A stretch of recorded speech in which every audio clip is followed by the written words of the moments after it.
is Monday, November 30. Welcome to CGN News. The Caribbean Media Corporation, CMC, is reporting that a number of Caricom countries have placed a temporary ban on the importation of all poultry from the United Kingdom because of an outbreak of highly pathogenic avian influenza. The decision to impose the temporary ban was reportedly made following a meeting of Caricom chief veterinary officers. It's understood the ban commenced November 25 and includes chicken, duck, turkey, geese, guinea fowl, quail, and squab. This also includes all fresh, chilled, and frozen poultry products, live birds, and hatching eggs. The H5N8 is a strain of the avian influenza virus which can result in catastrophic effects to the poultry sector. Entry of this virus can cause sudden death of birds for entire farms and flocks and devastate poultry farms within 48 hours. The Office of the Director of Public Prosecution, the DPP in Trinidad and Tobago, says it intends to bypass a preliminary hearing in the fraud case involving former government minister Marlene MacDonald and others. MacDonald, who was sacked by Prime Minister Dr. Keith Rowley from the last administration after she was charged, appeared in court on Friday. MacDonald and 4 other companions are facing a total of 49 charges of attempting to defraud the government by allegedly procuring funds for the Calabar Foundation under the guise that it was a charity. An official of the Economic Commission for Latin America, ECLAC, has blasted Caribbean educators' obsession with using tests to determine educational progress. Dr. Dylan Elaine says that approach does not gel with homeschooling, which is the new normal in many countries owing to the coronavirus pandemic. The deputy director of ECLAC's sub-regional headquarters called out the Caribbean educators for testing even in the middle of the pandemic. Dr. Elaine was one of 5 panelists expressing their views on education on day 1 of the 15th Annual Caribbean Child Research Conference, dubbed Pandemics and Children's Rights. Prime Minister Andrew Holness has announced that the Jamaica Defence Force National Reserve will be deployed across the island starting next Tuesday to support the police during the Christmas season. Holness said the decision was made during Thursday's meeting of the National Security Council. The Prime Minister said the National Reserve will assist the Jamaica Constabulary Force in curtailing criminal activities. Holness said there will be heightened security presence in commercial centers during the Christmas period.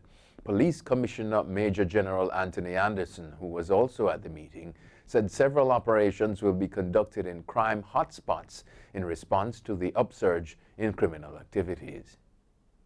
14 Cubans who disappeared from the Cayman Islands late last week have been found in Mexico. According to a press release issued by the Customs and Border Control Service in the British Overseas Territory on Friday, officials lost track of the Cuban migrants. The Cubans were reportedly located at sea by the Mexican Navy, after which they were taken to a naval base where they received medical attention. The Cubans have requested political asylum in Mexico. Virgin Atlantic is the latest major airline to launch a COVID-19 testing trial. From December 9, Virgin Atlantic customers flying to Barbados or onwards to Antigua and Grenada on selected flights will receive, quote, a free rapid point-of-care pre-departure antigen test, end quote, at London Heathrow Airport. Virgin Atlantic is calling for the introduction of a robust pre-departure regime, quote, to swiftly and safely replace the new UK test and release scheme commencing on December 15, end quote. The airline said that the purpose of the trial, which will last for 6 weeks, is to gather vital data on the logistics and effectiveness of pre-departure testing. Diego Maradona's personal doctor is being investigated for involuntary manslaughter, days after the Argentina legend suffered a fatal heart attack prosecutors in San Isidro near Buenos Aires reported. Police raided Leopoldo Luque's surgery and home in search of evidence pointing to negligence, according to television images.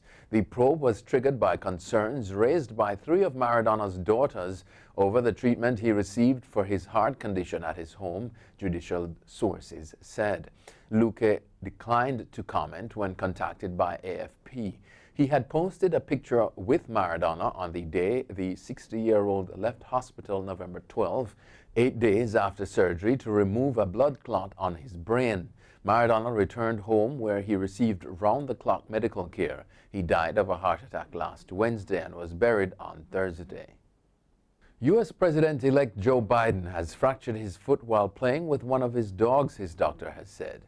Biden, 78, twisted his ankle on Saturday when he slipped while with Major, one of his 2 German shepherds. The Democrat visited an orthopedist in Newark, Delaware, a day later out of an abundance of caution.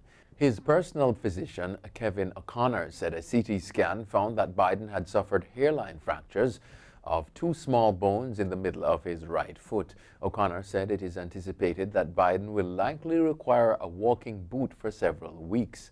On Sunday, U.S. President Donald Trump tweeted, quote, "Get well soon." Australia has demanded China apologize for posting a fake picture on a government Twitter account of an Australian soldier murdering an Afghan child.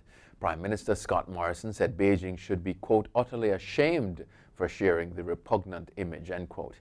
It comes amid escalating political tension between the 2 countries. The image referred to alleged war crimes by Australian soldiers, murders of Afghan civilians and prisoners. Earlier this month, a report found, quote, "credible information," end quote, that 25 Australian soldiers were involved in the murders of 39 Afghan civilians and prisoners between 2009 and 2013. The findings from the Australian Defence Force inquiry sparked widespread condemnation. Japanese tennis star Naomi Osaka has inspired a new manga character who will debut in Nakayoshi magazine next month. The 3-time Grand Slam winner shared a picture of her character on Twitter on Sunday, complete with pink hair, an orange visor, and a tennis racket. Osaka, the world's highest-paid female athlete, said she and her sister grew up reading manga. Her sister Marie Osaka has been involved with the creation of the character, named Unrivaled Naomi Tenkaichi. The new manga will be unveiled in the issue released on December 28. Osaka, 23, was born to a Japanese mother and a Haitian father in the city with which she shares her surname in Western Japan. That's it for CGN News. I'm Scott Wilson. Thanks for watching.